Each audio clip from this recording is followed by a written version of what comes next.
స్తుతిగానమే పాడనా, జయ గీతమే పాడనా, స్తుతిగానమే.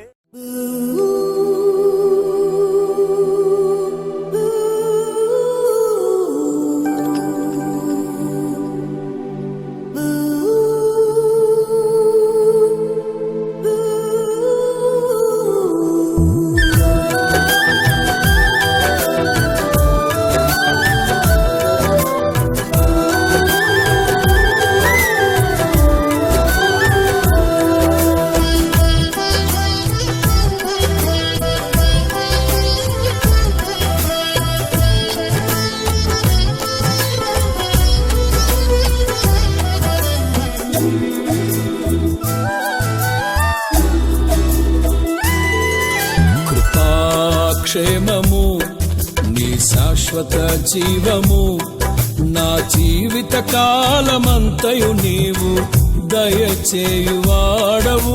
కృపాక్షేమము నీ శాశ్వత జీవము, నా జీవిత కాలమంతయు నీవు దయచేయువాడవు.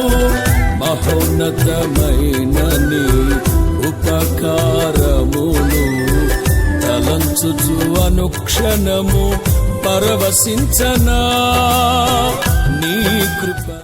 హల్లెలూయా. నా ప్రభువైన యేసుక్రీస్తు నామములో మీ అందరికీ ప్రైజ్ ది లార్డ్ వందనాలు. ప్రార్థన చేసుకొని ఈ పూట ఆరాధనని మనం ప్రారంభం చేసుకుందాము. ప్రభు మనకిచ్చిన మరో కృపను బట్టి ఆయనకే సమస్త మహిమ కలుగును గాక. హల్లెలూయా, హల్లెలూయా. స్తోత్రం, స్తోత్రం, స్తోత్రం, స్తోత్రం, స్తోత్రం, స్తోత్రం, స్తోత్రం, స్తోత్రం, స్తోత్రం. ప్రేమ స్వరూపి నీకే స్తోత్రం నాయన. మహోన్నతుడా నీకే స్తోత్రం, మహాగణుడా నీకే స్తోత్రం. హల్లెలూయా. మా జీవితాల్లో నీవిచ్చిన మరో పునరుద్ధాన దినం బట్టి నీకే స్తోత్రం నాయన. యేసు నామములో ఈ పునరుద్ధానపు ఆరాధనని నీ రక్తపు ప్రోక్షల్లో సమర్పిస్తున్నాము నాయన.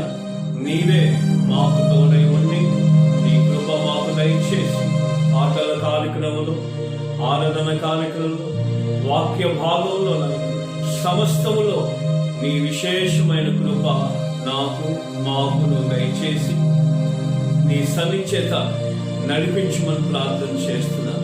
గతకాలం అంతా ఏ తెగులు, ఏ అపాయం నా మా గుడాలను సమీపించకుండా కాచి కాపాడి సంరక్షించిన నడిపించినందుకు నీకే స్తోత్రం చెల్లిస్తున్నాము ప్రభువా. ఇదిగో ఈ ఆరాధనంతయు యేసు రక్త ప్రోక్షలో సమర్పిస్తున్నాము నాయన. నీ కృప దయచేయి, నీ ఆత్మాభిషేకము దయచేయి. యూట్యూబ్ ఛానల్ని నాయన, నెట్ కార్యక్రమాన్ని ప్రభా, మరి కరెంట్ని సమస్తాన్ని ఇంతవరకు నీ ఆధీనంలోంచి నడిపించిన ఎబినేజర్గా ఉండి నడిపించిన కనుక నీవే ఉండి నడిపించిన ఈ కార్యక్రమం అంతయు నీ కృపకు హస్తాలు సమర్పిస్తూ వీక్షిస్తున్న వారిని దూరాన సమీపాల నుండి నాయన వీక్షిస్తున్న వారు ఒకరొకరిని ఆశీర్వదించమని మహిమ ఘనత ప్రభావం నీకే చెల్లిస్తూ యేసు నామమున అడుగుతున్నాం తండ్రి. ఆమేన్, ఆమేన్.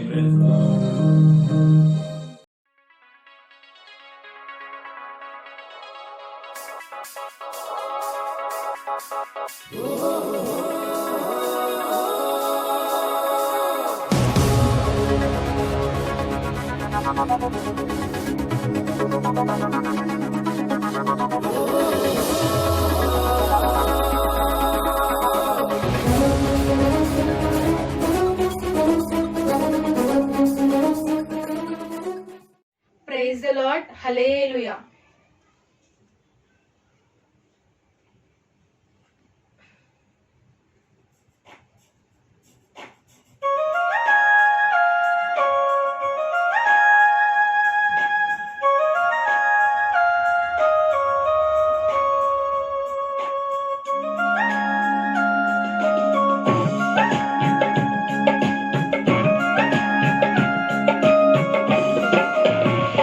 నా స్తుతి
దీపము నీ వాక్యమే నా పాదములకు దీపము నీ వాక్యమే నా పాదములకు దీపము నా స్తుతి పాత్రుడా నా యేసయ్యా నా ఆరాధనకు నీవే యోగ్యుడవయ్యా నా ఆరాధనకు నీవే యోగ్యుడవయ్యా నా స్తుతి పాత్రుడా నా యేసయ్యా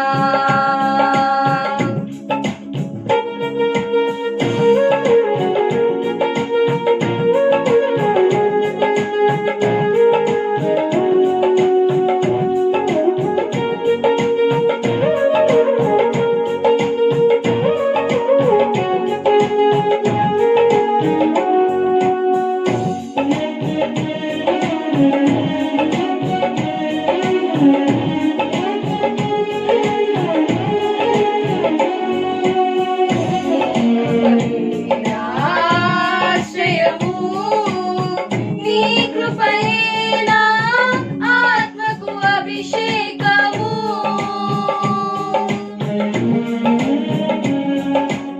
నీ కృపయే నా ఆశ్రయము నీ కృపయే నా ఆత్మకు అభిషేకము నీ కృపయే నా జీవనాధారము నీ కృపయే నా జీవనాధారము నీ కృపయే నా జీవనాధారము నా స్తుతి పాత్రుడా నా యేసయ్యా నా ఆరాధనకు నీవే యోగ్యుడవయ్యా నా ఆరాధనకు నీవే యోగ్యుడవయ్యా నా స్తుతి పాత్రుడా నా యేసయ్యా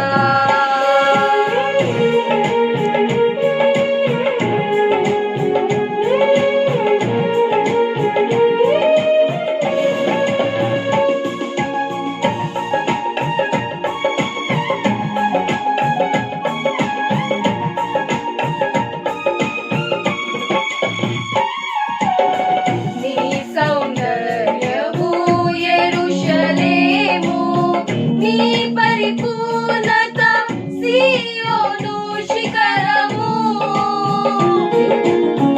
నీ సౌందర్యము యెరూషలేము నీ పరిపూర్ణత సీయోను శిఖరము నీ పరిపూర్ణత నా జీవిత గమ్యము నీ పరిపూర్ణత నా జీవిత గమ్యము నీ పరిపూర్ణత నా జీవిత గమ్యము నా స్తుతి పాత్రుడా నా యేసయ్యా నా ఆరాధనకు నీవే యోగ్యుడవయ్యా నా ఆరాధనకు నీవే యోగ్యుడవయ్యా నా స్తుతి పాత్రుడా నా యేసయ్యా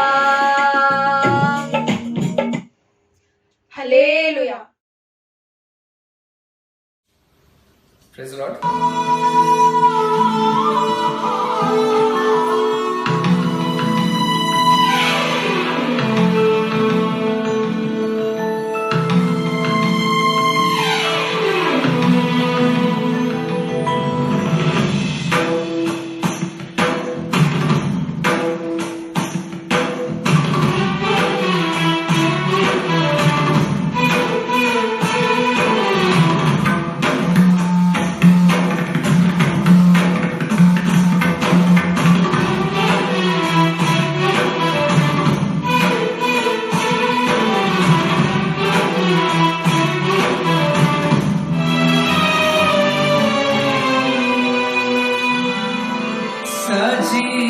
సజీవుడవైనా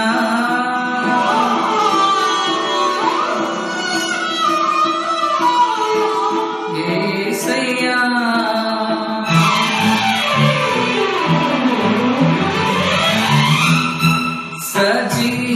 సజీవుడవైనా యేసయ్యా నిన్నాశ్రయించిన నీ వారికి సహాయుడవై తృప్తిపరచితివే సముద్రమంతా సమృద్ధితో సజీవుడవైనా యేసయ్యా నిన్నాశ్రయించిన నీ వారికి సహాయుడవై తృప్తిపరచితివే సముద్రమంతా సమృద్ధితో ఆనందించెదనీలో అనుదినము కృప పొంది ఆరాధించెదనిందే ఆనందధ్వనులతో ఆనందించెదనీలో అనుదినము కృప పొంది ఆరాధించెదనిన్నే ఆనందధ్వనులతో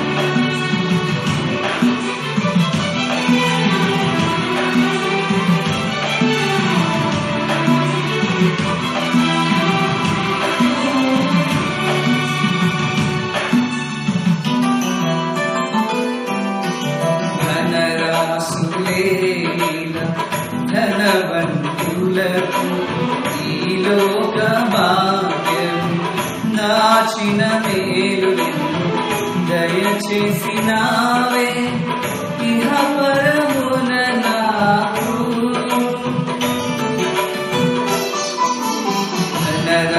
ధనరాసులేన ధనవంతులకు ఈ లోక భాగ్యం దాచిన మేలు దయచేసినావే ఇహ పరమున నాకు శ్రమల మార్గమును నిరీక్షణ ద్వారముగా చేసితివే శ్రేష్టమైన వాగ్దానముగా శ్రమల మార్గమును నిరీక్షణ ద్వారముగా చేసితివే శ్రేష్టమైన వాగ్దానముగా సజీవుడవైనా యేసయ్యా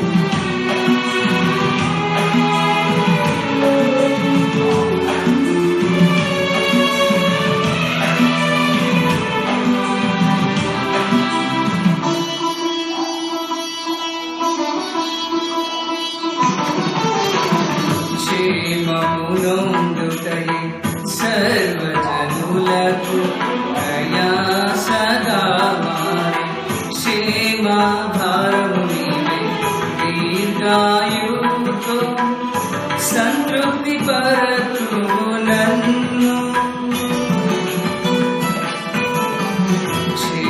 క్షేమమునొందుటై సర్వజనులకు ప్రయాసగా మారి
మోసినది నీవే నీ కృప కాంతిలో నా చేయి విడువక నడిపించుచున్నది నీవే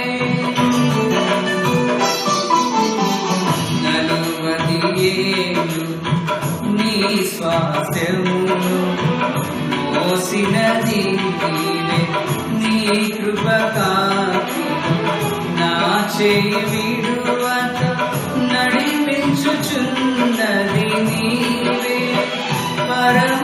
పరమరాజ్యములో మహిమతో నింపుటకు అనుగ్రహించితివే పరిపూర్ణమైన ఉపదేశము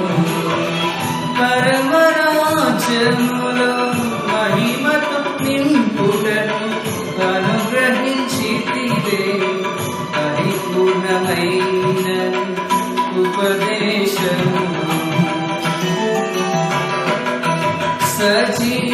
సజీవుడవైనా యేసయ్యా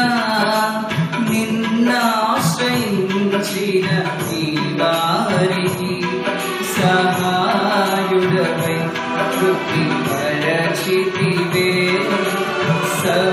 సముద్రమంతా సమృద్ధితో ఆనందించెదనిలో అనుదినం కృప పొంది ఆరాధించెదనిన్నే ఆనందధ్వనులతో ఆనందించెదనిలో అనుదినం కృప పొంది ఆరాధించెదనిన్నే ఆనందధ్వనులతో సజీవుడమైనా యేసయ్యా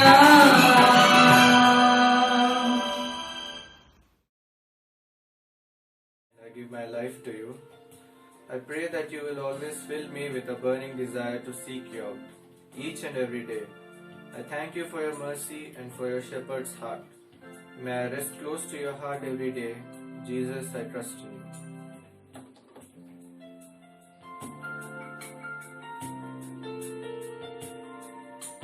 This is my desire to honor you, Lord, with all my heart. I worship you. All I have within me, I give you praise. All that I adore is in you. Lord, I give you my heart, I give you my soul. I live for you alone, every breath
will sing it with the understanding that it is because Jesus desired to supply us with what will bring to our hearts the greatest unimaginable joy, the sight and savoring of His own eternal and majestic glory. were the Word at the beginning, one with God the Lord Most High. Your hidden glory in creation, now revealed in you are Christ. What a beautiful name it is! What a beautiful name it is! The name of Jesus Christ, my King. What a beautiful name it is! Nothing compares to this. What a beautiful name it is! The name of Jesus. You didn't want heaven without us, so Jesus, you brought heaven down. Your sin was great, your love was greater. What could separate us now? What a beautiful name it is! What a beautiful name it is! The name of Jesus Christ, my King. What a beautiful name it is! Nothing compares to this. What a beautiful name it is! The name of Jesus. Death could not hold you. The will to before you. You silenced the boast of sin and grave. The heavens are roaring the praise of your glory. For you are raised to life again. You have no rival, you have no equal. Now and forever, God, you reign. Yours is the kingdom, yours is the glory, yours is the name above all names. What a powerful name it is! What a powerful name it is! The name of Jesus Christ, my King. What a powerful name it is! Nothing can stand against. What a powerful name it is! The name of Jesus. What a powerful name it is! The name of Jesus.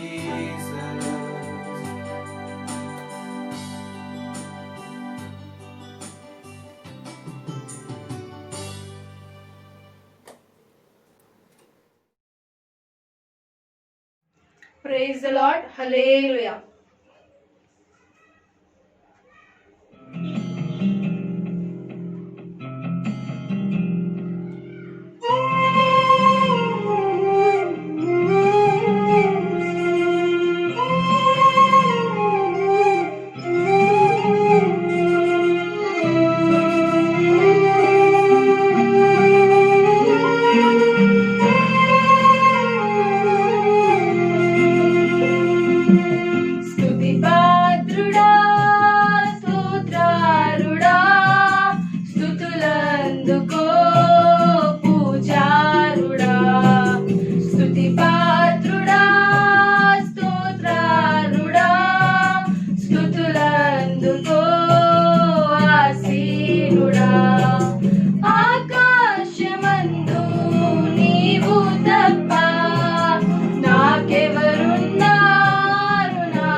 హల్లెలూయా. నా ప్రభు అయిన యేసుక్రీస్తు నామములో అందరికీ ప్రేయస్సులండి, వందనాలు, శుభాలు. మరొకసారి ఈ పునరుద్ధానపు ఆరాధనకి వీక్షిస్తున్న మరి యూట్యూబ్ ఛానల్ ద్వారా మరి వీక్షిస్తున్న మీ అందరికీ నా ప్రభు అయిన యేసుక్రీస్తు నామంలో వందనాలు. దేవుడిచ్చిన మహాకృపను అనుక్షణము ఆయన కాచి కాపాడి సంరక్షించి నడిపిస్తున్న విధానం బట్టి ఆయనకే సమస్త మహిమ కలుగును గాక. మరి పాటలతో దేవుని మహిమపరుచున్నాము, ఆరాధనతో దేవుని మహిమపరుచున్నాము కనుక మరి వాక్య భాగంలో వెళ్దాము. మరి ఈ వారము దేవుడు మనకిస్తున్న ఈ వాక్య భాగాన్ని మనం క్లుప్తంగా మరి మనం బైబిల్లో నుండి పరిశుద్ధ గ్రంథంలో నుండి మనము చూద్దాము. మరి ఈ వాక్యము అద్భుతమైన కృప, దేవుని కృప ఎంతో అద్భుతమైనది, ఎంతో ఆశ్చర్యమైనది. అందుకే అమేజింగ్ గ్రేస్, అద్భుతమైన కృప, శాశ్వతమైన కృప, కృపా వెంబడి కృప. దేవుని కృపను ఇంతలో అంతలో మనము వివరించలేము. దేవుని మహాకృప. మరి ఈరోజు మనము ఉంటున్నామంటే కేవలము దేవుని కృప వలన మనము జీవిస్తున్న మనమే కాదు, ప్రపంచం యావత్తు మరి గ్రహించాల్సిన విషయం ఏంటంటే దేవుడు ఇంకను భూమి మీద తన కృపను చూపిస్తున్నాడు. భూమి అనేక రకాలైన భారంతో, పాప రోగ శాపాలతో నిండిపోయినప్పటికీ దేవుడు ఆయన శేషించిన వారిని, ఏర్పరచబడిన వారిని, ఆయన పిలిచిన వారిని దేవుడు కాచి కాపాడుతూ ఉన్నాడు. కనుక నా ప్రియ సంఘమా, దేవుని కుమారుడా, దేవుని కుమార్తె, ఈ యొక్క వాక్య భాగంలో మనము చూడబోయే విషయం ఏంటంటే దేవుని కృప ఎంత అద్భుతమైనది. ఆ కృప మరి అనుభవించిన వారు ఉంటారు. మీరు దేవుని కృప అనుభవించి ఆ దేవుని కృపను మరి లో జీవించే అనుభవం ఉంటే, ఎందుకంటే చాలా మంది మరి మనం చూస్తూ ఉంటాము, వారి సామర్థ్యం అనుకొని ఎన్నో రకాలైన ప్రయత్నాలు చేసిన అది వారికి ఆశీర్వాదంగా మారకపోయినా మరి దేవుడు కొన్నిసార్లు వారి జీవితాల్లో కృపను వారు వెతికినప్పుడు, మరి కృప గురించి ఇంతకుముందు కూడా మీకు చెప్పాను. కృప గురించి ఇంతకుముందు కూడా మరి ఒక వాక్య భాగంలో మరి మనం చూసినాం ఏంటంటే కృపా మహదేశ్వర్యం. ఆయన ఒక కృప, ఒక మహదేశ్వర్యం ఎంత ఉన్నదో, ఎంత ఘనమైన కృపని, మన అపరాధాలని క్షమించి ఆయన చూపిన కృప, మన శత్రువులుగా ఉన్నప్పుడే ఆయన మనల్ని ప్రేమించిన ప్రేమ, మన ఎడల కనపరిచిన కృప. ఈరోజు ఈ అద్భుతమైన కృప, అఫ్కోర్స్ మరి బైబిల్లో శాశ్వతమైన కృప ఉంది, అద్భుతమైన కృప ఉంది. కృప అంటే ఒకటే, కానీ ఆ కృపలో అనుభవాలు చాలా విషయాలు ఉంటాయి, చాలా రకాలైన అనుభవాలు ఉన్నాయి. మరి మీరు ఈ కృపలో అనుభవించాల్సిన విషయాలు కొన్ని ఉన్నాయి. ఎందుకంటే దేవుడు మన కోసం తన కుమారుడు యేసు ప్రభుని మన కోసము ప్రాణార్పణగా, బలి అర్పణగా ఆయన మన కోసము ఎన్నో రకాలైన మరి ఆ త్యాగాలు, శిలువలో తన రక్తము కార్చి మరణించి పునరుద్ధానమయ్యాడు. ఎందుకు దేవుడు ఎన్ని చేశాడు? బైబిల్లో మరి ఎన్నో వివరాలు ఉన్నాయి, ఎన్నో రకాలైన మరి వాక్య భాగాల్లో మనం వినే ఉంటాము. ఆయన ప్రేమించిన వారికి ఏది సిద్ధపరచనో అది కంటికి కనబడలేదంట, హృదయానికి గోచరం కాలేదు, చెవికి వినబడలేదని మనం చూస్తున్నాం. కనుక నేను ఒక స్పెసిఫిక్గా ప్రత్యేకంగా ఓ విషయం మరి మీకు చెప్పాలనుకుని, అంటే కృపలో జీవించేవారు, కృపని ఆధారం చేసుకొని కృపలో నడిచే వారి యొక్క జీవితాలు మరి అనుభవాలు ఎలా ఉంటాయి? ఎందుకంటే మీరు కృపలో అనుభవిస్తే దానికన్నా మించింది మరొకటి లేదు. ఎన్నో అవసరాలు ఉంటాయి మన జీవితాల్లో, ఎన్నో రకాలైన పరిస్థితులు ఉంటాయి, ఎన్నో ఆందోళనలు ఉంటాయి. మీరు అనుకోవచ్చు కృప ఉంటే చాలండి, కృప ఉంటే చాలా, కృపలో మనం అడిగితే అయిపోతుందా అని మీరు అనుకోవచ్చు. మరి మీరు చెప్పే వాక్యాల్లో, లేదంటే మనం వినే వాక్యంలో ఇదేదో ఫిలాసఫీలే అని, ఇదేదో మంత్రము, ఇదేదో తంత్రం అని అనుకోవచ్చు. కాదు, దేవుని కృప మంత్రం కాదు, తంత్రం కాదు. దేవుని అద్భుతమైన కృప. అసలు కృప అంటే ఎవరు? కృప అంటే యేసు ప్రభువే. యేసు ప్రభువే కృప. అందుకే కృపా సత్య సంపూర్ణుడై మన మధ్యలో ఆయన నివాసము చేసెను. మోషే వలన ధర్మశాస్త్రం వస్తే యేసు క్రీస్తు వలన కృప వచ్చింది. కనుక ఈ కృప గురించి ఒక 2 అనుభవాలు మీకు చెప్పాలని ఆశపడుతున్నాను. ఒకటి, ఈ కృపలో మనం అనుభవించేది ఏంటంటే సమృద్ధి గల జీవం, సమృద్ధి, లైఫ్ ఇన్ అబండెన్స్. కృప వలన ఈ యొక్క సమృద్ధి గల జీవముని మనం అనుభవిస్తాం. అంటే మనం ఒక పాటలో మనం చూస్తాం, దివిలోనున్న ఆనందం ధరణిలో నేను అనుభవించాను. అంటే దివిలో ఉన్న ఆనందాన్ని, దివిలో ఉన్న మహిమను, దివిలో ఉన్న కృపను మన జీవితాల్లో ఈ భూమి మీదే మనం అనుభవించినప్పుడు, ఆ కృపను ఆస్వాదించినప్పుడు, ఆ కృపలో జీవించినప్పుడు సమృద్ధి గల జీవము అనేది మనం అనుభవిస్తాం. ఇప్పుడున్న ప్రస్తుత కాల పరిస్థితికి, ప్రస్తుతం ఉన్న ఈ కష్టాల్లో దినం ప్రతి దినము ఎంతో భయంకరంగా మరి ఉంటున్నట్టుగా మనం చూస్తున్నాము. ఈ వైరస్ అనేది భయంకరంగా మరి వెళుతూ ఉన్నది, మరి పెరుగుతూ ఉన్నది. దీనికి ఎక్కడ జవాబు కానీ, సొల్యూషన్ కానీ, వ్యాక్సిన్ కానీ ఇంకా కనిపెట్టలేక ఎన్నో రకాలైన ఇబ్బందులు, మరి ఎన్నో రకాలైన మరి మీరు వింటే ఉంటారు. అందుకే నేను మరలా అది రిపీట్ చేయాలని ఆశపడట్లేదు. అయితే ఈ కష్టాల మధ్యలో, అంటే ఇక రాబోయే రోజుల్లో ఫ్యూచర్ ఉంటుందా లేదా అని ఆ పరిస్థితుల్లో దేవుని కృప సమృద్ధిగా జీవించేటట్టుగా ప్రభు చేయగలుగుతాడు.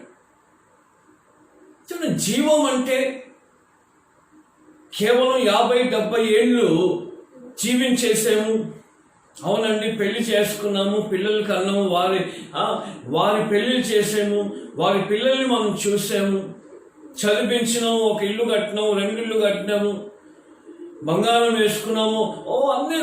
అంటే చాలా మట్టుకు మనం జీవితం ఇదే అనుకుంటున్నాం. ఇలా చేసాము, అలా చేసాము, ఇలా జరిగింది ఏదో. అంటే అందరూ ఒక యావరేజ్ లైఫ్ ఏంటంటే పుట్టాలి, పెరగాలి, చదవాలి, తర్వాత పెళ్లి చేసుకోవాలి, బాధ్యతలు చేయాలి, మళ్ళీ వాళ్ళ పెళ్ళిళ్ళు చేయాలి, మళ్ళీ వాళ్ళ పిల్లలు చూడాలి. అవునండి, ఇది ప్రతి మనిషికి భూమి మీద ఉండేదే ఉంది. పుట్టాము కనుక పెరుగుతున్నాం కనుక ఈ కార్యక్రమం. కృపలో జీవించే జీవితము ఈ 70 ఏళ్ళ తర్వాత ప్రారంభమైంది. అంటే నీవు మరణించిన తర్వాత, లేకపోతే ప్రభు రాకడలో ఎత్తబడితే అప్పుడు ఉంటుంది సమృద్ధి గల జీవం. అప్పుడు ఉండేది ఇక్కడ నీవు అనుభవిస్తేనే నీకు ఆ రుచి అనేది తెలుస్తుంది. అందుకే యెహోవా ఉత్తముడు అని రుచి చూచి ఎరగండి అని దేవుని వాక్యం చెప్తుంది. ఈ సమృద్ధి గల కృప, ఆ సమృద్ధి గల జీవము అంటే ఏంటి? సమృద్ధిగా జీవించడం అంటే సమృద్ధిగా మనం అన్ని కలిగి ఉండడం. Okay, correct. సమృద్ధిగా అన్ని కలిగి ఉండడం, కొదువుగా లేకుండా, దారిద్ర్యంలో లేకుండా ఉండడం, అది దేవుడు ఇచ్చిన కృప. ఆరోగ్యం కలిగి ఉండడం, అది మహాభాగ్యం.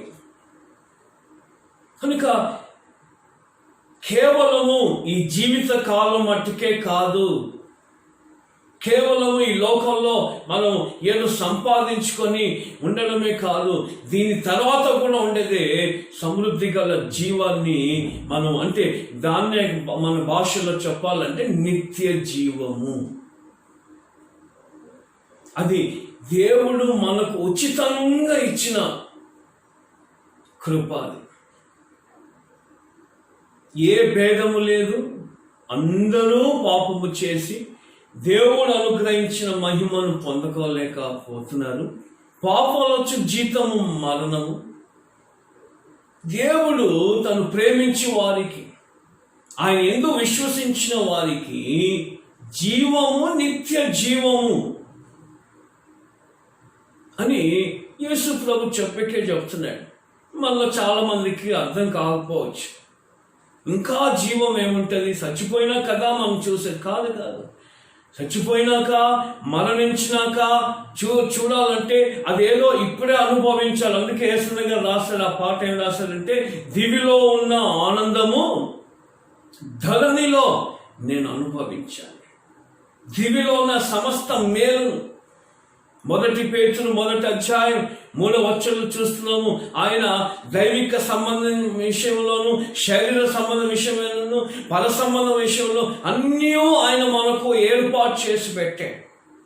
ఇప్పుడు దాన్ని ఆ కృపలో నుండి మనం ఆస్వాదిస్తుంటే, అనుభవిస్తూ ఆ కృపలో మనం జీవిస్తున్నాం ఉండడమే అది ఒక సమృద్ధి గల జీవం. కొదువలో చూడండి, దేవుని యొక్క వాక్యం ఏమంటుందంటే, శ్యామకాలంలో నేను నిన్ను తృప్తిపరుస్తాను అన్నాడు. శ్యామకాలం అంటే కరుకాలం.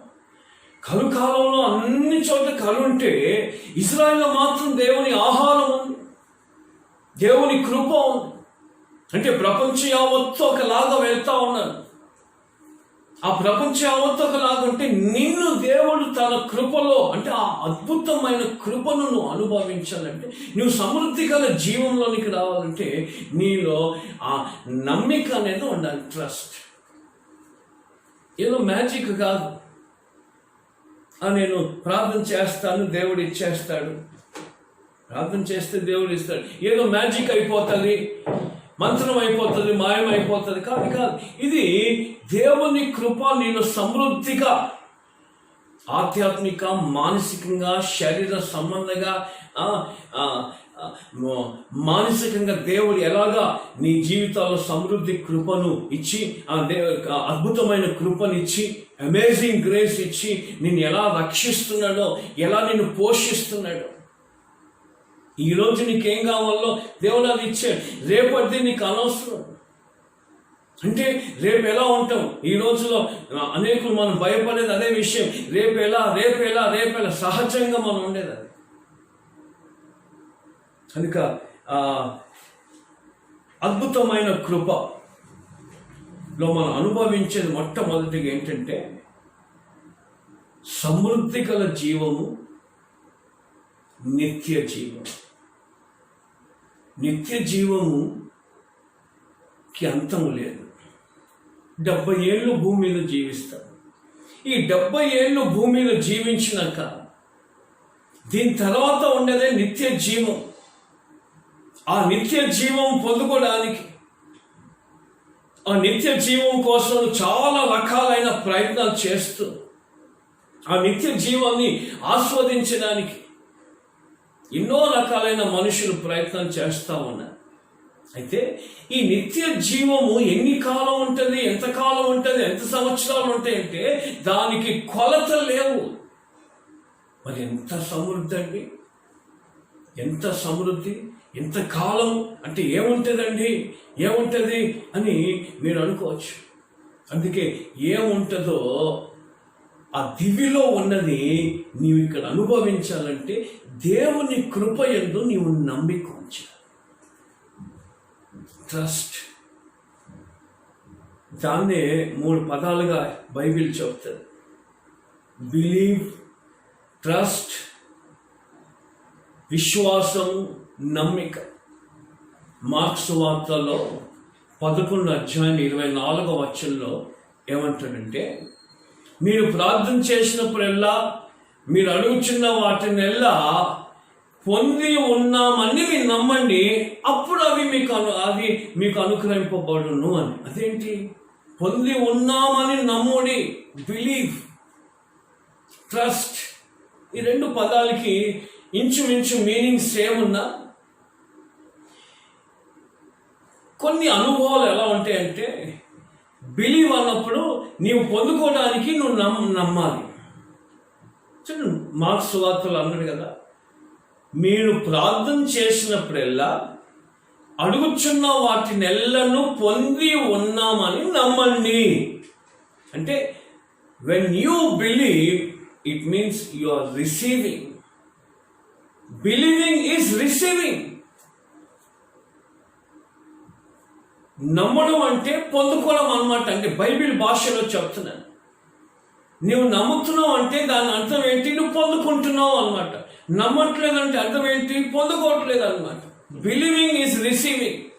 వెన్ యూ బిలీవ్ అంటే నువ్వు ప్రార్థన చేసిన పొంది ఉన్నావు నమ్మితే అది నీకోసం. అది వాక్యం చెప్తుంది, దేవుని వాక్యం. ఒకసారి టీపీఎం పాస్టర్ ప్రార్థన చేస్తా ఉన్నాడు. అయ్యా, మాకు సువార్తకు వెళ్ళడానికి వ్యాన్ కావాలి, 10 మంది వెళ్ళి సువార్త చేయడానికి మాకు బండి లేదు, వ్యాన్ ఈ ప్రభు అని ప్రార్థన చేశారంట ఒక టీపీఎం పాస్టర్ గారు. అలాగా చాలా కాలము వ్యాన్ కోసం ప్రార్థన చేస్తా ఉన్నాను. అదే ప్రార్థనలో ఒకసారి ఎక్కడో ఫారెన్ కంట్రీ నుండి ఒక స్త్రీ వచ్చిందంట. ఆమె కూడా సేవకురాలు కనుక ఆమె కూడా ప్రార్థనలో ఉన్నది. ఆమె కూడా ప్రార్థన చేసింది. ప్రార్థన చేసినాక ప్రభా వ్యాని అని ప్రార్థన చేశారు. వాళ్ళు కూడా ప్రార్థన చేశారు. మన్నాడు మనం ప్రార్థన చేసాం కదా, చేసిన ప్రార్థన బట్టి దేవునికి స్తోత్రాలు చెల్లిస్తాము. దేవుడు మనకు వ్యాన్ ఇచ్చాడు అని చేతులెత్తి స్తోత్రం చెల్లిద్దామని అక్కడ ఉన్న వాళ్ళందరూ ప్రభా మా ప్రార్థన విని మాకు వ్యాన్ ఇచ్చినందుకు స్తోత్రం అన్నారంట. ఈ ఫారెన్ నుండి వచ్చిన ఈ స్త్రీ ఏం చేసిందంటే, ప్రార్థన చేయడం వ్యాన్ వచ్చేసిందని ప్రార్థన మధ్యలో ఆమె ఏం చేసిందంటే బయటికి వెళ్ళి ఆ చర్చ్ కాంపౌండ్ లో చర్చ్ గేట్ దగ్గర చూస్తూ ఉన్నదంట, వ్యాన్ ఏది అని. చూస్తే ఎక్కడ వ్యాన్ కనబడలేదు. ఇదేంటి, వ్యాన్ దేవుడు ఇచ్చాడని వీళ్ళు స్తోత్రాలు చేస్తున్నారు, వ్యాన్ వచ్చేసిందని వీళ్ళు ప్రార్థన చేస్తున్నారు, మరి బయట వ్యాన్ లేదని ప్రార్థన అయిపోయినాక పాస్టర్ గారిని అడిగిందండి. పాస్టర్ గారు, మరి ప్రార్థన చేసి వ్యాన్ వచ్చిందా? మరి వ్యాన్ వచ్చినట్టుగా మీరు స్తోత్రాలు చేస్తారు కదంటే, అవునమ్మా దేవుడు ఇచ్చేసాడు, వ్యాన్ వచ్చేసింది, ఇక మనం సువార్తకి 10-20 మంది వెళ్ళడానికి అనుకూలంగా ఉంది అంటే, మరి వ్యాన్ లేదే బయట అంటే, వస్తుంది అమ్మ, వస్తుంది, దేవుడు ఇస్తాడు. మరి ఇంకా రాందే మీరు ఎందుకు స్తోత్రాలు చేస్తున్నారని ఈమె కొంచెం అభ్యంతరపడ్డది. ఈమె అభ్యంతరపడి, ఇదే నమ్మకం, ఇదే విశ్వాసము, అసలు మీ విశ్వాసానికి ఇదే లేదు, గ్యారెంటీ లేదు అని కొన్ని మాటలు చెప్పి ఆ పాస్టర్ గారిని చేసిందంట. అయితే పాస్టర్ గారు చెప్పారు, దేవుని వాక్యం చెప్తుంది, మీ ప్రార్థన చేసినప్పుడల్లా అడుగుచున్న వాటన్నిటిని పొంది ఉన్నామని నమ్మండి అన్నది కనుక మనం నమ్ముతున్నాం. అయితే ఆమె ఒప్పుకోవట్లేదు దానికి. ఎందుకంటే ఇవన్నీ దానికోసం మనం స్తోత్రాలు ఎట్లా చేయాలి అంటే, దేవుని కృప గురించి నేను మీకు చెప్తున్నాను. అద్భుతమైన కృప. ఈయన దానికోసం మనం స్తోత్రాలు చెల్లించడము, అందులో వివేకం ఉందా, జ్ఞానం ఉందా అంటే, మరి లోకములో చూస్తే నిజంగానే అది వివేకమైనది కాదు, జ్ఞానమైనది కాదు. అందరూ నవ్వుకుంటారు. ఈమె కూడా నవ్వుకుందంట. ఇదేంటి, మీ విశ్వాసంలో అసలు ఎటువంటి ఇదే లేదు, లాజికే లేదు, అంతా అయోమయంగా ఉన్నదని ఆమె చాలా రకాలుగా ఆ పాస్టర్ గారిని ఆ వాక్యాన్ని మరి విమర్శించిందంటే, మరి ఆమె సేవకురాలు. మీరు ఇంతకాలం నుండి ప్రార్థన చేస్తున్నారు కానీ మీకు మేలు జరగట్లేదు, చేశారని దేవుడు చెప్తాడంటే, అప్పుడు పాస్టర్ గారు ఏమన్నారంటే ఒక విశేషమైన మాట చెప్పారు. దేవుడు ఇస్తేనే నువ్వు స్తోత్రాలు చెప్తే నీకును అన్యుడికి ఏమి వ్యత్యాసం ఉండదు. దేవుడు ఇచ్చినా ఇయ్యకపోయినా నీవు ఆయన కృతజ్ఞత కలిగి ఉంటవే అదే నమ్మిక అన్నాడు. అంతగా ఆమె పట్టించుకోలేదు. ఓ 2 రోజులు అయింది అనుకుంటున్నాను. 2 రోజులు 3 రోజులు అయినాక ఈ ఫారెన్ నుండి వచ్చిన ఈ సిస్టరు వెళ్ళిపోతుంది. వెళ్ళిపోకముందు వ్యాన్ అయితే రాలేదు కదా అని ఒక అలాంటి ఆలోచన పెట్టుకొని వెళ్ళిపోతా ఉన్నాను. వెళ్తున్నప్పుడు అనుకోకుండా ఆ గేట్ దగ్గర ఎవరో వ్యాన్ తెచ్చి పెట్టారంట, కొత్త వ్యాన్. ఆ కొత్త వ్యాన్ చూసరికి ఈమె కాస్త ఇంకా పాస్టర్ వాళ్ళకి తెలియదంటే ఇదేంటి వ్యాన్ వచ్చింది కదా అని అప్పుడు వాళ్ళందరూ పోయి వెళ్ళి చూస్తే, అంటే ఇది మ్యాజిక్ కాదు చూడండి, ఇది మాయమ కాదు. అడిగిన వెంటనే కొన్నిసార్లు పొందుకుంటాము, అడిగిన వెంటనే కొన్నిసార్లు రాకపోవచ్చు. కానీ నీ విశ్వాసం, బిలీవింగ్ ఈజ్ రిసీవింగ్. దేవుని అద్భుతమైన కృప. అక్కడ ఏం జరిగిందంటే ఆ వ్యాన్ ఎలా ఆ చర్చ్కి వచ్చిందంటే, వీళ్ళు ప్రార్థన చేశారు, డబ్బులు లేవు, వ్యాన్ బుక్ చేయాలన్నా కొనుక్కోవాలన్నా డబ్బులు కావాలి, కనీసం డబ్బులైనా ఉంటే పోయి వ్యాన్ కొనుక్కోవచ్చు, వ్యాన్ కోసం దేవుడు డబ్బులు ఇచ్చాడు. కానీ వ్యాన్ వచ్చిందంట. ఎలా వచ్చిందని కొంచెం పరిశీలించి చూస్తే అప్పుడు ఆ టీపీ పాస్టర్ గారు చెప్తున్నారంట, ఎవరో వ్యాన్ కొన్నారంట. ఆ వ్యాన్ కొని వాళ్ళ ఇంటికి తీసుకెళ్తే, ఈ వ్యాన్ కాదు మనం కొనాల్సింది, ఈ వ్యాన్ మనకు అవసరమైంది కాదు, మనం అనుకుంది వేరే వ్యాన్ కదా, ఇదెందుకు మనం తెచ్చామని వాళ్ళు ఆ వ్యాన్ వద్దు అనుకొని ఏం చేశారంటే వేరే వెహికల్ తీసుకుందామని వాళ్ళు ప్రయత్నం చేశారు. వాళ్ళు వేరే వెహికల్ కోసం వెళ్ళిపోయారు, కొన్న వాళ్ళు ఎవరో. వాళ్ళు ఏం చేశారంటే ఆ వ్యాన్ తీసుకుని వచ్చి చర్చ్ ముంగట పెట్టేసి వెళ్ళిపోయారు. తర్వాత కొంతసేపు అయినాక పాస్టర్ దగ్గర వచ్చి, పాస్టర్ గారు ఈ వ్యాన్ మేము కొన్నాము, కానీ మా అవసరానికి ఇది అవసరం అనిపించట్లేదు, మరి మేము అనుకున్నది కాదు, అందుకే దయచేసి మీరు ఏమనుకోకపోతే ఈ కొత్త వ్యాన్ మీరు తీసుకోండి ఫ్రీగా అని కీస్ పెట్టిపోయారండి. హల్లెలూయా, దేవునికి మహిమ కలుగును గాక. అందుకే ఈ అద్భుతమైన కృప, సమృద్ధి గల జీవం అంటే నువ్వు ప్రయాస పడకుండానే దేవుడు నీకు ఇచ్చాడు. అదే అన్నమాట. అంటే ₹1 కట్టకుండా, ఇది యాక్సిడెంట్ కాదు. మీరు అనుకోవచ్చు ఇదేదో యాక్సిడెంట్గా జరిగింది కదా, వాళ్ళు ఇచ్చేది కొనకపోతే వాళ్ళు ఇచ్చేవారు అంటే, ఇదే ఈ లోక బ్రహ్మ, ఇది లౌకిక ఆలోచనలు అంటే ఇవే అన్నమాట. నీవు ప్రార్థన చేసావు, అడిగావు, దేవుడు అద్భుతమైన కృపను నమ్మిక వచ్చే విశ్వాసం వచ్చే కనుక దేవుడు నీ ఇంటి దగ్గరనే వచ్చేటట్టుగా, నీ సంఘం దగ్గరనే వచ్చేటట్టుగా దేవుడు చేశాడు. Believing is receiving. అంటే నువ్వు ఎప్పుడు ఈ అద్భుతమైన కృపను అనుభవిస్తావు అంటే నీవు నమ్మినప్పుడే. చెప్పాడు యేసు ప్రభు, చాలాసార్లు చెప్పాడు, ఒక్కసారి కాదు. నమ్ముట నీ వలనైతేనే నమ్మువానికి సమస్తం సార్. ఎలా నమ్ముతాము? గాలి, వాన, తుఫాను, ఎన్నో వార్తలు, ఎన్నో రకాలైన పరిస్థితులు, ఇదేదో మ్యాజిక్, ఇదేదో లాజిక్ కాదని ఎన్నో రకాలైన వినికిడిలు మనం వినిపిస్తూ ఉంటే వాటి మధ్యలో కూడా నీవు వినాలి. ఇంకో వర్డ్ చెప్తాను, ట్రస్ట్. ట్రస్ట్ అనగా అది కూడా ఒక నమ్మకమే. నమ్మిక అనుకుందాము. బిలీవింగ్ ఈజ్ రిసీవింగ్ అంటే trusting is giving something. Trust, believing అంటే నీవు పొందుకోవడం. మన భాషలో, బైబిల్ భాషలో ట్రస్ట్ అంటే నువ్వు ఇవ్వడం. నువ్వు ఎప్పుడు నమ్మి ఇస్తావు? ఎప్పుడు ఏదైనా ఇవ్వాలనుకోండి, నమ్ముతావు, పలానా వాడిని నువ్వు నమ్ముతావు. ఉదాహరణ అనుకోండి, మీ ఇల్లు తాళం వేస్తారు, మీ అబ్బాయి వస్తాడు, అమ్మాయి వస్తాడు అని ఏం చేస్తారు? ఇంటి తాళం చేయాలన్నీ ఏం చేస్తారు? పక్కింటి వారికి ఇచ్చేసేస్తారు. ఎందుకు? ట్రస్ట్. వాళ్ళు మాకు తెలుసు అండి, ఇలా చాలాసార్లు ఇచ్చేవాళ్ళు, మొదటిసారి ఇస్తున్నావు. ట్రస్ట్ అంటే ట్రస్ట్ అన్నప్పుడు యు గివ్ సంథింగ్. దేవుని అద్భుతమైన కృప నువ్వు ఎలా అనుభవిస్తావు అనే విషయం మీకు చెప్తాను. Believing is receiving. నమ్మినప్పుడు పొంది ఉంటావు. దాంతోపాటు ట్రస్ట్, నమ్మికొంచినప్పుడు నీవు ఏదైనా ఇస్తావు. అంటే దేవునికి నీ దగ్గర ఏదో పొందుకోవాలని కాదు, అసలు దేవుడే నిన్ను సృష్టించను. దేవుడికి ఏమిచ్చి ఆయన్ని సంతోషపెట్టగలుగుతావు? మీకా గ్రంథంలో అంటారు, వేలాది నదులంతా విస్తార తైలము నీకు ఇచ్చిన, నా గర్భంలో పుట్టిన జ్యేష్ఠ కుమారుణ్ణి నీకు ఇచ్చిన, నీ రుణాన్ని నేను తీర్చుకోలేను.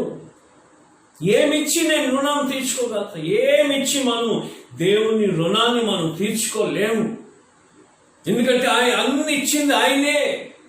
ఆయన ఇచ్చిన దాంట్లో ఆయనకి మనం ఇస్తున్నాం. కనుక ఆయన కోరేది ఏంటంటే ఆయన యందు నువ్వు నమ్మిక ఉంచాలి. ట్రస్ట్ అంటే తాళం చేయి ఎలా అయితే నువ్వు పక్కింటి వారికి ఇస్తావో ఆ ఒక భారాన్ని తీసి నువ్వు ఆయనకు ఇవ్వడం. కొంతమంది ఉంటారు దేవుణ్ణి వెంబడిస్తారు, చక్కగా వెంబడిస్తారు, కానీ భారం అంతా ఎక్కడ పెట్టుకుంటారు? నెత్తి మీదనే పెట్టుకుంటారు. నేను ఇంకా ఎక్కువ వివరంగా వెళ్ళను, ఒక ఎగ్జాంపుల్ చెప్తాను. Trust, believing is receiving, trust is giving. ఈ ట్రస్ట్ అనేది ఓసారి న్యూయార్క్లో ఒక క్యాప్టెన్, నేవీ క్యాప్టెన్, ఆయన ఏం చేశాడంటే అక్కడున్న ఒక లైబ్రరీలో వెళ్ళి తన సమయాన్ని గడుపుతూ ఉంటాడు. నేవీ క్యాప్టెన్ కనుక వెంటనే ప్రయాణాలు ఉండవని అప్పుడప్పుడు ఆ న్యూయార్క్లో వచ్చినప్పుడు అక్కడ ఉన్న ఒక లైబ్రరీలో ఒక గ్రంథాన్ని చదువుతూ ఉంటాడు. చదువుతున్న ఇతడు ఒక పుస్తకంలో ఒకరోజు ఒక మంచి కవిత్వం చదివాడు. ఎవరో చక్కని కవిత్వం రాశారు. రాసి కింద పేరు రాశారు. పేరు రాయలేదు. ఆ కవిత్వం ఈయన చదవగానే చాలా సంతోషం, చాలా నచ్చింది ఈయనకి. అయితే ఈయన ఏం చేశాడు, ఆ కవిత్వం కిందనే ఓ మాట రాశారు. ఎవరో ఈ కవిత్వం రాశారు, నాకు చాలా నచ్చింది, ఆ వ్యక్తితో నేను కలవాలనుకుంటున్నాను అని కింద రాశారు. కొద్ది రోజులు అయినాక ఆ కవిత్వం రాసిన ఒక స్త్రీ వచ్చి అది చదివి రిప్లై ఇచ్చింది.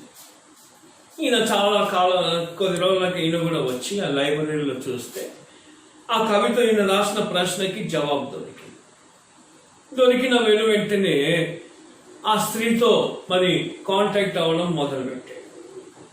ఇక వారి పరిచయము, ఆ రోజులో సెల్ ఫోన్ లేదు, మరి వాట్సాప్ లేదు, లెటర్స్తో పరిచయం పెరిగింది. పరిచయం పెరగానే ఆ పరిచయం ప్రేమలో మారింది. ప్రేమలో మారిన వెంటనే ఇంకా ఇద్దరికి కలవాలనిపించింది.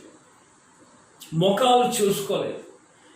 కానీ ట్రస్ట్ గురించి మీకు చెప్తున్నాను, ముఖాలు చూసుకోలేదు కానీ ఆ లెటర్స్ ఎక్స్చేంజ్లో వారి ప్రేమ పెరిగి కనుక ఇదిగో నేను పలానా రోజు చూడాలనుకుంటున్నాను, నేను న్యూయార్క్ వస్తాను, మరి మీరు కూడా వస్తారంటే ఆ స్త్రీ కూడా జవాబు ఇచ్చింది, సరే నేను కూడా వస్తాను, కలుస్తాను అని ఓ డేట్ ఏర్పాటు చేసుకున్నాను. మరి ఈయన అడిగాడు, మరి నేను నిన్ను చూడలేదు కదా, నిన్ను ఎలా గుర్తుపట్టాలి అని అడిగాడు. ఈమెమన్నదంటే, నేను ఓ డ్రెస్ వేసుకొని వస్తాను, ఆ డ్రెస్ మీద పింక్ రోజ్ నేను పెడతాను, పింక్ రోజుని చూసి నువ్వు నన్ను గుర్తుపట్టవచ్చు. మరి నన్ను ఎట్లా గుర్తుపడతావు అంటే, నువ్వు క్యాప్టెన్ కదా, బ్యాడ్జ్ చూసి నేను గుర్తుపడతాను అన్న. ఆ దినం వచ్చింది. ఆ దినం వచ్చినాక క్యాప్టెన్ న్యూయార్క్ న్యూయార్క్ ఎయిర్పోర్ట్ దగ్గర వచ్చాడు. ఈమె కూడా వచ్చింది. ఈయన దిగిన వెంటనే ఓ స్త్రీని చూశాడు. చక్కగా ఉంది, తెల్లగా ఉంది, పొడుగుంది. ఈయనకు పెళ్లి కాలేదు, ఈయన ఆ స్త్రీని చూసి వెంటనే అనుకున్నాడు, అయ్యో చాలా చక్కగా ఉంది ఈ అమ్మాయి అని మనసులో అనుకున్నాడు. ఇది అమ్మాయి కావచ్చు అని ఆమె వైపు చూస్తే ఆమె డ్రెస్ వేసుకుని కానీ పింక్ రోజ్ లేదు. అయ్యో నేను అనుకున్న అమ్మాయి ఈమె కాదులే అనుకొని వేరే వైపు చూస్తా ఉన్నాడు. ఈ స్త్రీ ఏం చేసిందంటే ఈయన ఎవరినైతే చూసాడో అదే స్త్రీ పింక్ రోజు తీసి ఒక ముసలామకి ఇచ్చేసింది. ఈ ముసలామ పెట్టుకుంది. ముసలామె ఒక వయసులో ఉన్న వృద్ధురాలు ఏం చేసింది, ఆమె ఇచ్చిన పింక్ రోజ్ ఆమె డ్రెస్ మీద పెట్టుకుంది. ఈయన చూసిన వెంటనే కొంచెం షాక్ అయ్యాడు. ఓహో, లెటర్ రాసింది, కవిత్వం రాసింది ముసలామెనా, వృద్ధురాలా, ఈమెనా పింక్ రోజ్ పెట్టుకుంది. ఆమె ఆ స్త్రీ ఏం చేసిందంటే ఈయన చూసి గుర్తుపట్టేసి దాటేసి వెళ్ళిపోయింది. ఇప్పుడు ఈయన అనుకుంటున్నాడు, అయ్యో నేను ప్రేమించింది ముసలవనా అని, ఈ పెద్ద వయసు ఆమెనా అని పోయి ఆమె దగ్గర వెళ్ళి, హలో మేడం, నేనే ఆ క్యాప్టెన్ని, మీరేనా కవిత్వం రాశారు, మీరేనా అని ఆమెతో మాట్లాడుతూ, సరే మనం కాఫీకి వెళ్దామా, కాఫీ తాగుదామా అని ఆమె ఆ పింక్ రోజ్ చూసి ఆ ముసలామని లేకపోతే ఆ వృద్ధురాల స్త్రీతో ముచ్చట పెడతా ఉంటే ఆ వృద్ధురాల స్త్రీ ఏమన్నదంటే, అయ్యా క్యాప్టెన్ గారు, డ్రెస్ నాదే కానీ ఈ పింక్ రోజ్ ఉందే, ఈ పింక్ రోజ్ నాది కాదు, ఇందాక వెళ్ళిందే ఆ స్త్రీ, ఆ అమ్మాయి ఆ పింక్ రోజ్ నాకు ఇచ్చింది, నేను పెట్టుకున్నాను అంటే అప్పుడు ఆయన ఆ అమ్మాయి వైపు చూసి అప్పుడు ఆయన ఆనందించాడు. కారణం ఏంటంటే ఆమె ట్రస్ట్. పింక్ రోజ్ అనే ఒక సూచన ఎందుకు పెట్టిందంటే, నీవు నిజంగానే ట్రస్ట్ వర్దియా అంటే, are you able to give something, నీవు నిజంగానే నీ నమ్మిక అంటే ఆ లెటర్స్లో చూపించిన ప్రేమ నిజమైన ప్రేమనా కాదా అనే ఒక టెస్ట్ పెట్టింది. అందుకే ఆ రోజు ఆమెకి ఇచ్చింది. అందుకే ప్రియ సహోదరుడు, యేసు ప్రభు కృప శాశ్వతమైనది, యేసు ప్రభు కృప అద్భుతమైనది. ఈ అద్భుతమైన కృప, శాశ్వతమైన కృప నువ్వు అనుభవించాలంటే నువ్వు నమ్మిక ఉంచాలి. నువ్వు అది పొందుకోవాలి అంటే నువ్వు నమ్మిక ఉంచాలి. దాంతోపాటు నీ భారం ఆయనకి ఇవ్వాలి. Hallelujah, praise the lord. Hallelujah, praise the lord. దేవునికి మహిమ కలుగును గాక. అద్భుతమైన కృపను, సమృద్ధి గల జీవము, నిత్య జీవమును అనుభవించడానికి ప్రభు నీ దగ్గర ఏం కోరాడంటే నమ్మిక. నీవు నమ్మగలుగుతావా? నీవు ఆయనకు నమ్మి నీ భారం నువ్వు వేయగలుగుతావా? చూడండి, ఇంకో మాట నేను చెప్తాను. అద్భుతమైన కృప గురించి మొదటి విషయంలో సమృద్ధి జీవం చూసాను. రెండోది మత్తయి సువార్త 11వ అధ్యాయంలో 28వ వచనం నుండి మనం చూస్తాం. అంటే ఏంటి అద్భుతమైన కృప?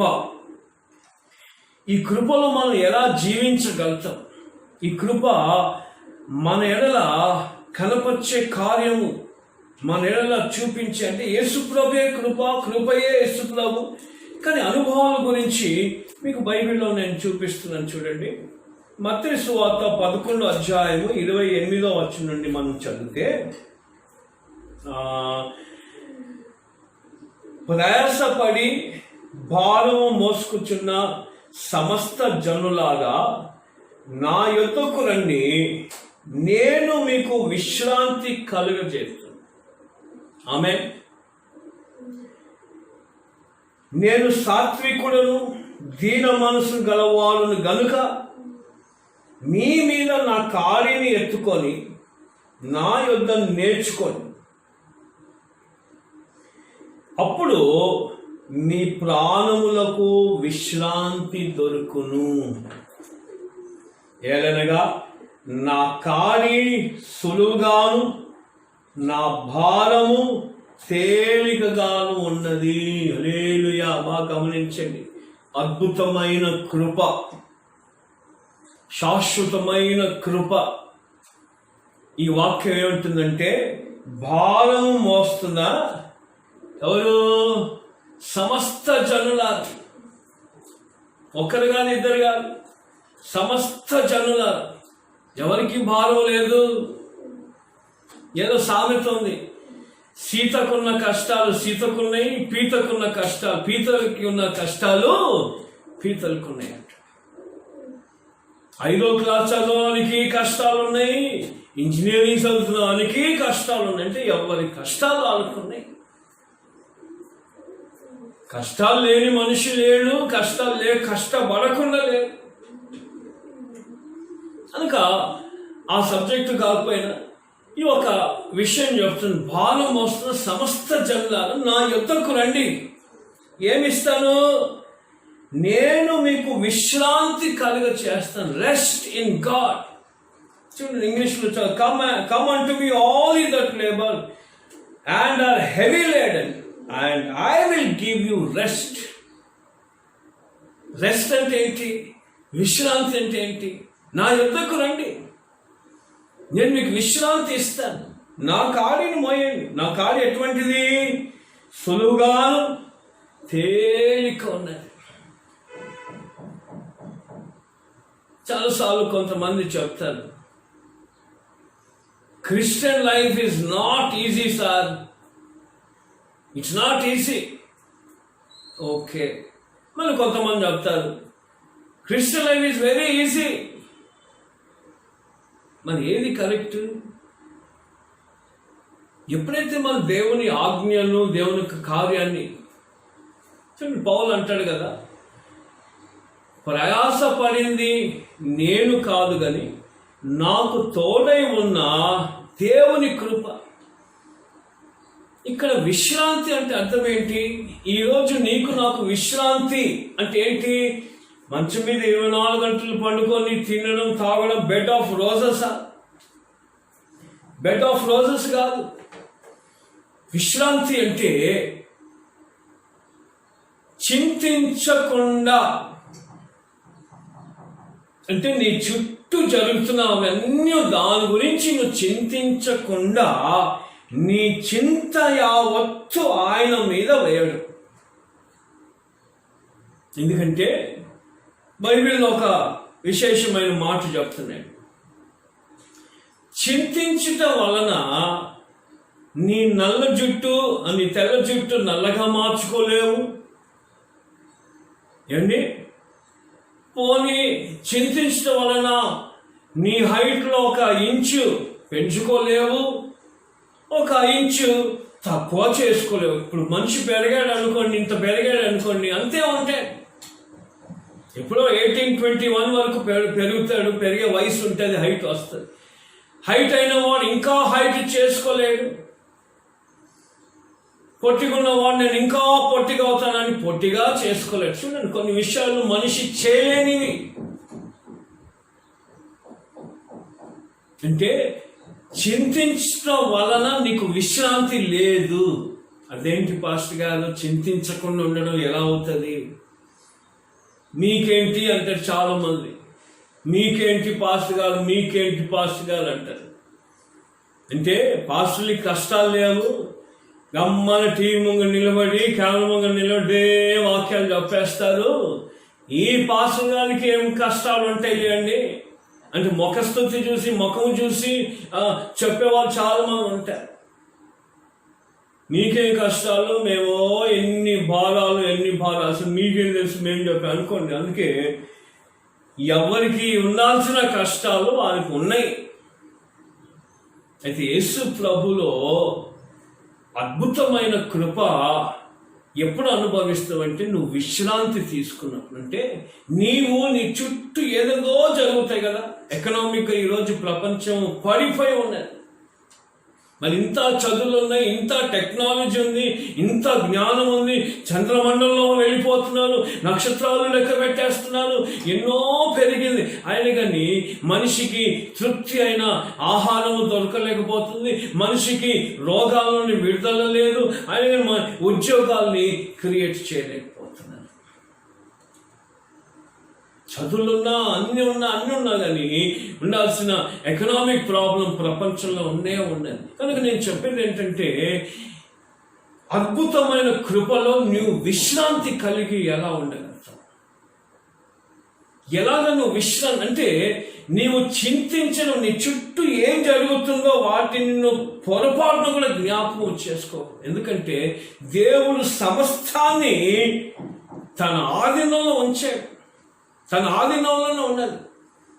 యేసు ప్రభు చెప్పాడు బైబిల్, ఒక్క పౌరము దేవుని చిత్తం లేని అమ్మ బడదు, ఒక్క పౌరము దేవుని చిత్తము లేని బలిపీఠం మీద బలిగా అర్పించబడదు. నీ తల వెంట్రుకల్లో ఒక్కటైనను అది రాళ్ళను లెక్క పెట్టే ఉన్నాడంట. చూడండి, అంటే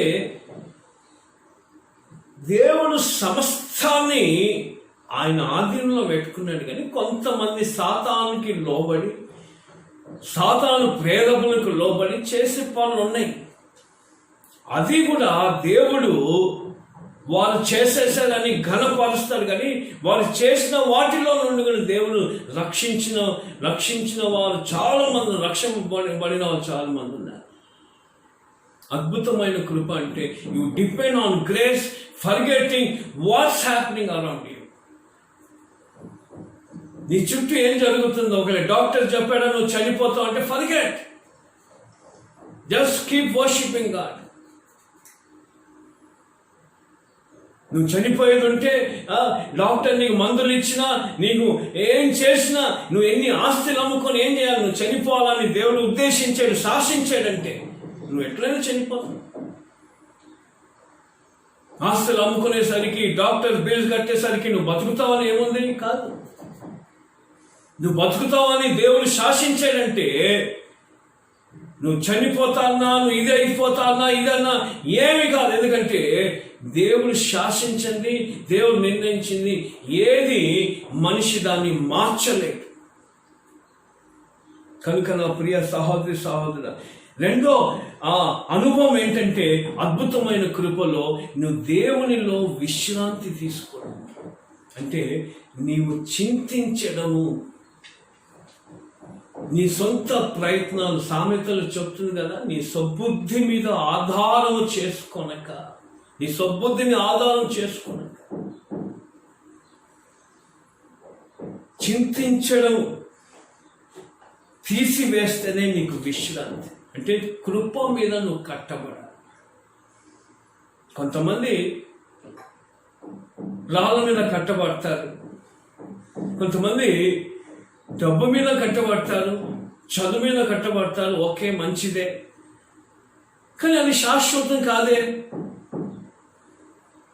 చదువుకున్న వారు ఎప్పటికీ బ్రతుకుతారని గ్యారెంటీ ఉందా? రాళ్ళ మీద కట్టుకున్న వారు అంటే ఇలాగా చాలా మంది వారి సామర్థ్యాన్నే ఆధారం చేసుకుని ఉన్న వారు ఉన్నారు. అందరూ ఈరోజు భూమి మీద లేకుండా అయిపోయారు. ఎవరుంటారంటే శాశ్వతంగా ఎవరుంటారు? శాశ్వతంగా మరి సమృద్ధిగా ఎవరు అనుభవిస్తారంటే దేవుని కృపలో విశ్రాంతి తీసుకోవడం. Rest. You cannot change any circumstances. నువ్వు ఏ పరిస్థితిని మా ప్రపంచ ఎకనామిక్ నువ్వు మార్చగలుగుతావా?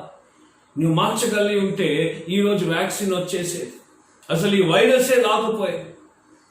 మనుషులు చెడపడానికే ప్రపంచాన్ని చూస్తున్నాడు. కానీ మనుషులు డిక్టేటర్షిప్ తీసుకొని ప్రపంచాన్ని నేనే ఏలాలని సకల ప్రయత్నాలు మనుషులు చేస్తున్నారు. ఆ దేశస్తులు ఈ దేశస్తులు చేస్తున్నారు. కానీ అది వారితో వీడైనది కాదు. కనుక నా ప్రియ సంఘమ, నువ్వు చింతించడము మానేస్తేనే అద్భుతమైన కృపలో ఆ మేలును నువ్వు అనుభవిస్తావు. ఎందుకంటే ప్రభు ఏం చెప్పాడంటే చింతించడం వల్ల నువ్వు ఏమీ చేయలేవు. ఒకటి, ఆకాశ పక్షులు వాటికన్నా శ్రేష్ఠుని, వాటినే దేవుడు పోషిస్తే, వాటినే దేవుడు సంరక్షిస్తే, వాటికి ఇల్లు లేవు, గోదాములు లేవు, కానీ ఎప్పటికప్పటికి దేవుడు వారికి కలుగు చేస్తున్నాడు. పొలంలో సొలొమోను ధరించిన కలర్స్, ఆ వస్త్రాలు లేని అందము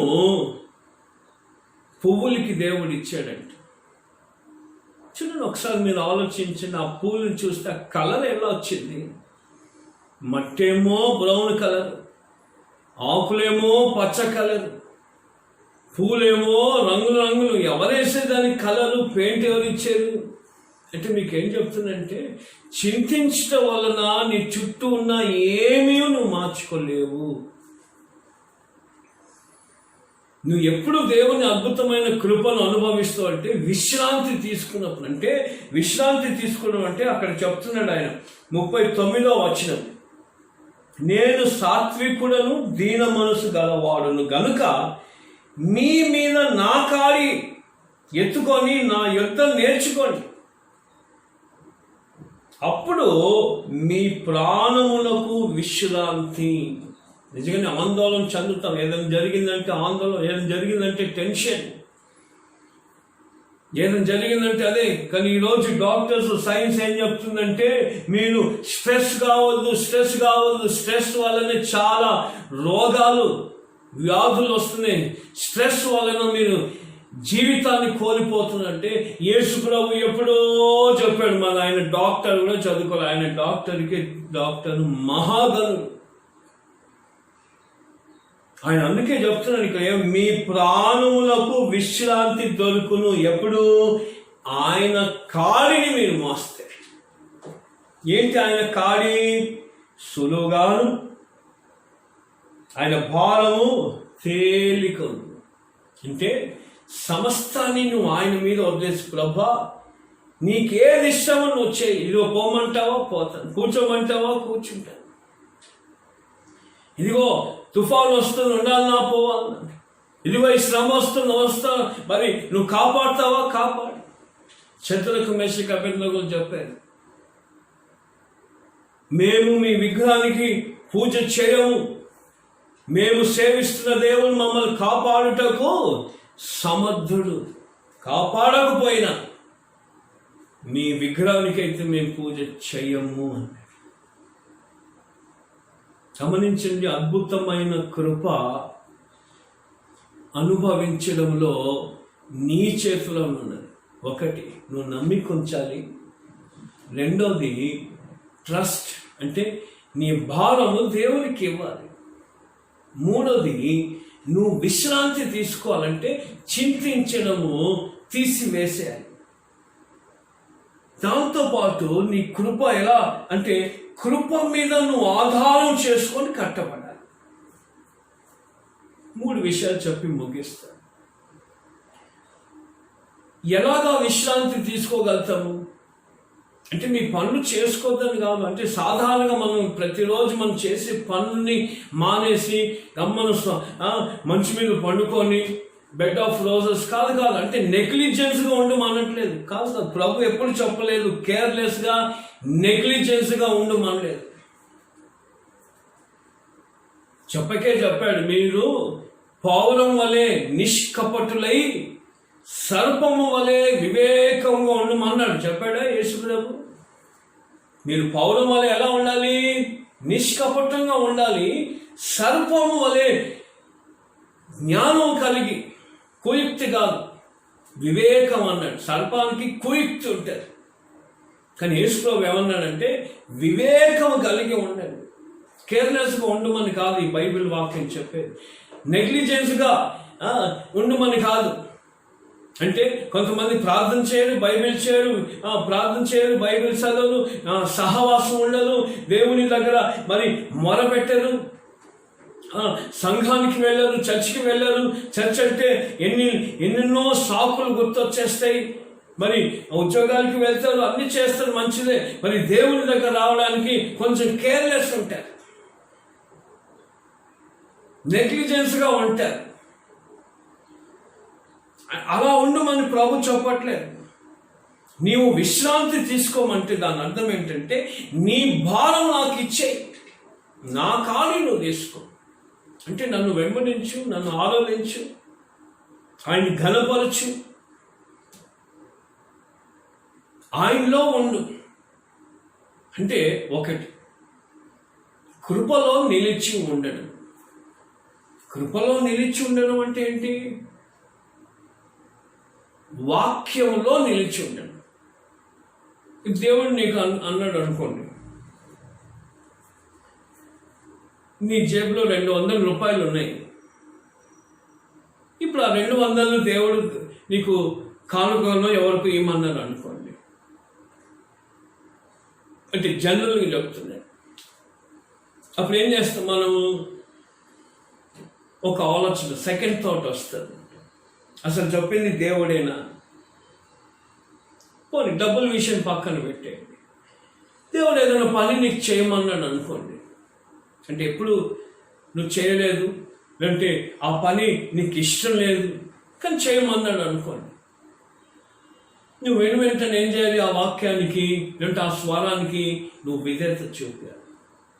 దేవుని కృపలో ఉండడం అంటే ఏంటంటే వాక్యంలో నిలకడగా ఉండడం.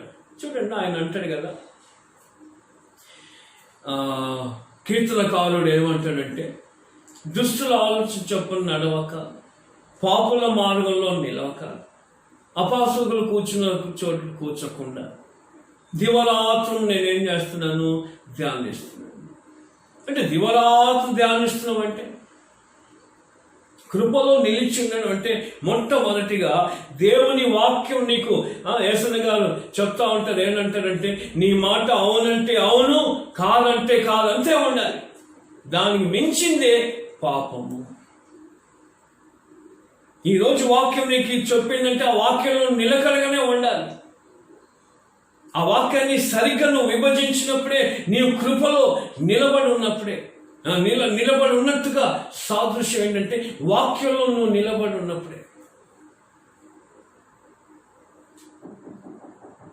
వాక్యం నీలో లేనిది చేయమనేది కాదు, వాక్యం నేను భారంగా చేసేది కాదు, ఆ వాక్యమే నీకు తోడై ఉంటుందండి. సామెతలు 4వ అధ్యాయంలో మనం చదువు, ఆ వాక్యమే నీకు తోడై ఉంటుంది, ఆ వాక్యమే నీకు నడిపిస్తుంది, ఆ వాక్యమే నీకు జ్ఞానం ఇస్తుంది. కృపను నువ్వు అనుభవించాలంటే మొట్టమొదటిగా నువ్వు చేయాల్సిందంటే నువ్వు చింతించడం తీసివేసే. జరగని ఏమైనా జరగదు, నీకు ఇష్టమైనది జరిగినా ఇష్టం లేని జరిగినా దేవుని చిత్తం లేని ఏది జరగదు అనే విషయం నువ్వు జ్ఞాపకం. దేవుని చిత్తం లేని ఏది జరగదు. అవును ప్రభా, ఇది నీ చిత్తమా? స్తోత్రమా? అంతే. ప్రభా, నాకు రోగం వచ్చింది, ప్రభా బాగు చేస్తావా? స్తోత్రం. బాగు చేయకపోయినా నీకు స్తోత్రం. అదేంటి? లాజరస్కి వ్యాధి వచ్చింది, చనిపోయాడు. అని ప్రభు ఏమన్నాడు? ఇది దేవునికి మహిమ కలగ చేయడానికి. మరి నీ జీవితం ఎప్పుడైతే నువ్వు కృపలో అనుభవిస్తావో, కృపలో నడుస్తావో, కృపలో జీవిస్తావో, అంటే వాక్య క్రమంలో వాక్య పద్ధతిలో నువ్వు ఉన్నప్పుడు. రెండోదిగా కృపలో నడవడం అన్నమాట. కృపా వెంబడి కృపలు, కృపా వెంబడి కృప. నీ పోయినసారి కూడా ఒక మాట చెప్పాను, మన పిల్లలు చిన్నగా ఉన్నప్పుడు అన్నిటికీ డిపెండ్ అవుతారు. మన పిల్లలు చిన్నగా ఉన్నప్పుడు డిపెండ్ అయ్యి వాళ్ళకి ఏమైనా కొనియాలంటే అన్నీ అప్పుడు ఏమంటారంటే నీ ఇష్టం, నీ ఇష్టం, నీ ఇష్టం అంటారు. అప్పుడు మనం ఏది కొనిచ్చినా వాళ్ళకి చాలా ఇష్టం ఉంటుంది, చాలా ప్రేమిస్తారు, చాలా సంతోషిస్తారు. కానీ పెద్దగా అయినాక మనం మన ఇష్టం కొనిచ్చామనుకోండి, నీకు టేస్టే లేదు, నీకు ఇదే లేదు, ఏం తెచ్చావు, అబ్బోయే చూడాలి మాటలు. ఎందుకంటే వారు ఇండిపెండెంట్ అవ్వడానికి చూస్తారు. కానీ దేవుళ్ళు అలా కాదు. కొంతకాలం నువ్వు దేవుని మీదే డిపెండ్ అయ్యి దేవుడా దేవుడా దేవుడా దేవుడా, అమ్మా నాయన లేరు, దేవుడా దేవుడా అంటే కాదు. ప్రతి దినము ఆ కృపను ఆధారం చేసుకొని నడిచినప్పుడే ఆ అద్భుతమైన కృప నేను ఎలా నడిపిస్తున్నా అనుభవిస్తాను. మాటల్లో చెప్పేవి కాదు. నువ్వు అనుభవించాలంటే వాక్యంలో నిలబడు, కృపలో ఆ వాక్యంలో జీవించు. మూడోది వాక్యం మీద కట్టబడు.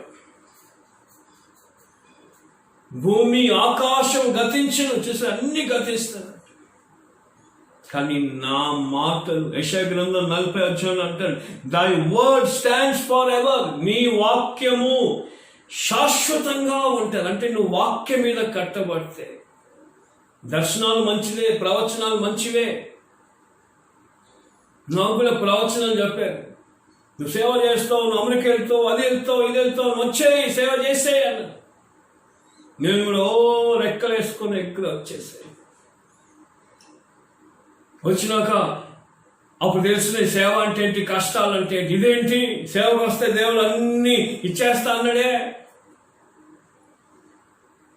ఇచ్చేస్తా అన్నాడు, ఇచ్చేసాడు. కానీ ఈ దర్శనాలు, ప్రవచనాలు ఎన్ని మంచిదే, కానీ శ్రేష్టమైనది ఏంటంటే నువ్వు వాక్యం మీద కట్టబడాలి. అప్పుడు కదల్చబడదు. ఎప్పుడైతే కేవలం దర్శనాల మీద కట్టబడతా చూడండి, దేవుడు చూపించి ఇస్తా ఉన్నాడు, ఇంకా ఇయ్యాలి వచ్చి నేను సేవకే రాబోతాను. ఎందుకో ఆ విషయం గుర్తొస్తున్నాను. ఒకసారి యేసన్న దగ్గర అంటే ఓ వ్యక్తి సేవకి జాయిన్ అయ్యాడండి.